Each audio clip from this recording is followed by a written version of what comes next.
اهلا بيكم في فيديو جديد على قناة توب 5. واللي اول مرة يشوفنا، احنا قناة متخصصة في ترشيحات الافلام والمسلسلات. اشترك فيها وفعل الجرس واستنى كل جديد. النهاردة حلقة لا تصلح للناس اللي عاملة دايت او الناس اللي ما بتحبش الاكل، لان حلقتنا النهاردة عن فن الطبخ واشهر الشيفات واشهر الافلام اللي اتكلمت عن الاكل.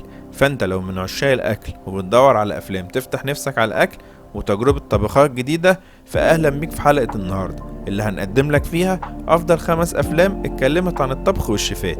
كده بعد كل فيلم هتجوع شوية، عشان كده جاهز سندوتشاتك ويلا بينا نبدأ حلقة النهاردة.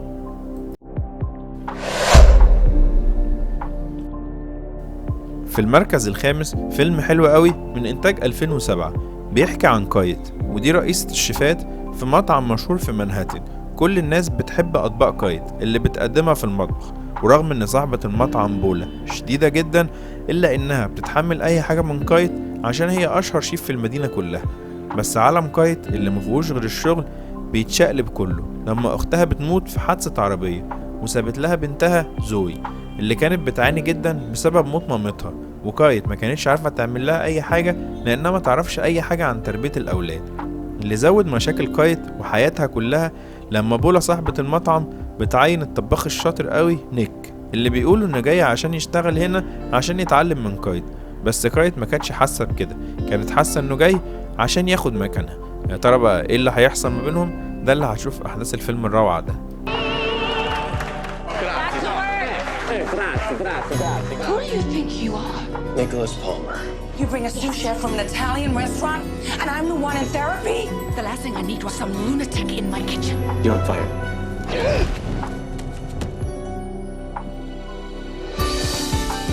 This is my kitchen. You're crossing the line. Look, your spoon's in my territory. From the director of Shine. This place is who I am. No, it's not. It's only one little part. Sometimes you have في المركز الرابع فيلم كوميدي دراما من إنتاج 2015، بيحكي عن حياة الشيف الأمريكي آدم جونز اللي اتشهر بوصفاته الفريدة المميزة اللي بيقدمها، وده كان سبب في زيادة الغرور عنده اللي كان بداية لإدمان المخدرات. الحاجتين دول وصلوه إنه يخسر مطعمه ويخسر نجوميته الكبيرة جدا، وده اللي خلاه يدور على فرصة تانية للحياة، بس المرة دي في لندن عشان يبدأ رحلة رجوع تانية للحياة اللي بتعتبر فرصته الأخيرة. وكان لازم يدور على فريق شيفات يقبلوا معاه المهمة المستحيلة دي بسبب الحالة المزاجية الكبيرة قوي للمتذوقين البريطانيين. يا ترى بقى هينجح في فرصته الأخيرة؟ ده اللي هشوف في أحداث الفيلم. I loved every minute of it, the heat, the pressure, the violence.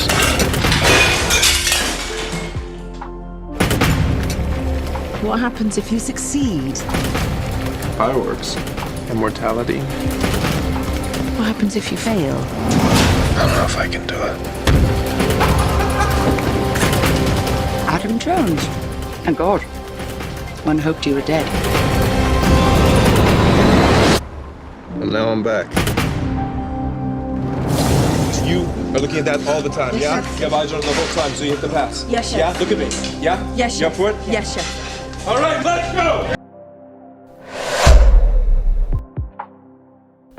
في المركز الثالث فيلم روعة من إنتاج 2009، بيحكي قصتين في فترات زمنية مختلفة. القصة الأولى اللي بتدور أحداثها في الخمسينات، وبتحكي قصة الطباخة المشهورة جوليا تشايلد اللي سافرت لباريس مع جوزها بول اللي كان بيشتغل دبلوماسي، وكان عنده مهمة في فرنسا لمدة 4 سنين، وكانت بتدور على أي حاجة تعملها بسبب الملل الكبير اللي كانت فيه، وده خلاها تروح لمدرسة طبخ وتبقى متخصصة في المطبخ الفرنسي اللي كانت معجبة بيه جدا، وده اللي خلاها بعد كده تشارك في كتابة كتاب عن المطبخ الفرنسي.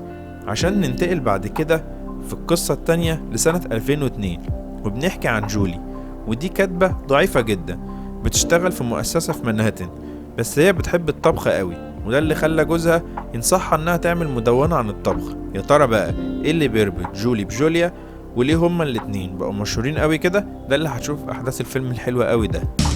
your book is going to change the world. What if I don't make my deadline? I'll waste a whole year of my life. I used to be thin and now I'm fat. Just your face. It's supposed to be a big adventure, but it just turns out to be a lot of meltdowns. Yeah, there's all of this stuff on the floor. Oh, never apologize. From writer-director Nora Ephron. That is good, isn't it? Meryl Streep, Amy Adams, I was drowning and she pulled me out of the ocean. Don't get carried away. What's for dinner? What's for dinner? Oh my God. You have no real talent for cooking. Julie and Julie. في المركز الثاني فيلم دراما حلو قوي من إنتاج 2016 بتدور أحداثه في أوائل السبعينات لما بيوصل الطباخ هنري تشارش لوس أنجلوس لبيت تشارلي ومامتها ماري اللي استعانت بيه عشان يطبخ ويهتم بيها لمدة 6 شهور. هنري اللي اتقابل برفض في الأول من تشارلي اللي ما كانش تعرف أي حاجة عن إصابة ماري بالسرطان وإن خلاص قدامها في الدنيا أيام معدودة، بس الرفض الكبير لهنري من تشارلي اتحول لحب بسبب وصفاته السحرية في الطبخ، ده غير النصايح اللي كان دايما بيقولها لها.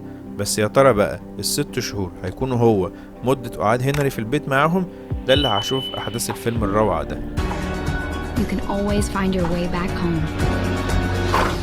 Surprise! Aren't you gonna ask me how it happened? I know how girls get pregnant, Charlotte.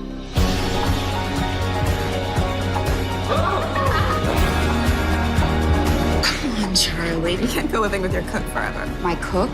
Richard set aside enough money for Mama to live 6 months. Do you know who paid all of our bills all those years after that? Mr. Church. He saved us. Do you have a place to stay? She lives with me. You gave me the most important thing life can offer. You gave me a family.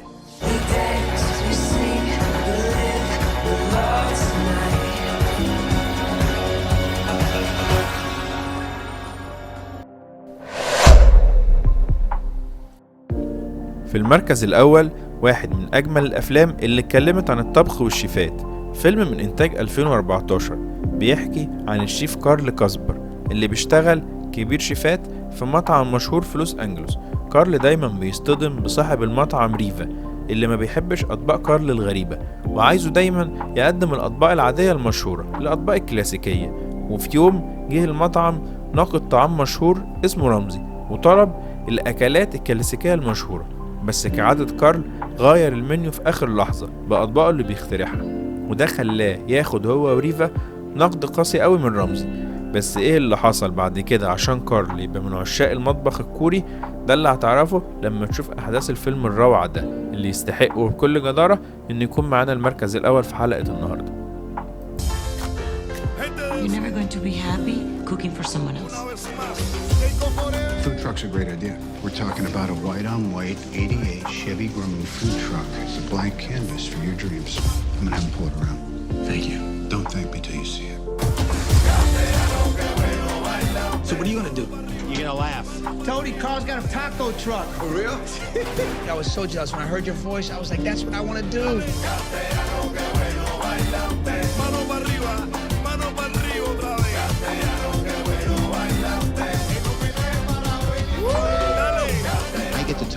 لو ترشيحاتنا عجبتكم اعمل لايك للفيديو واكتب لنا رأيك في الكومنتات، ولو لسه مش مشترك في القناة اشترك وفعل الجرس واستنى كل جديد.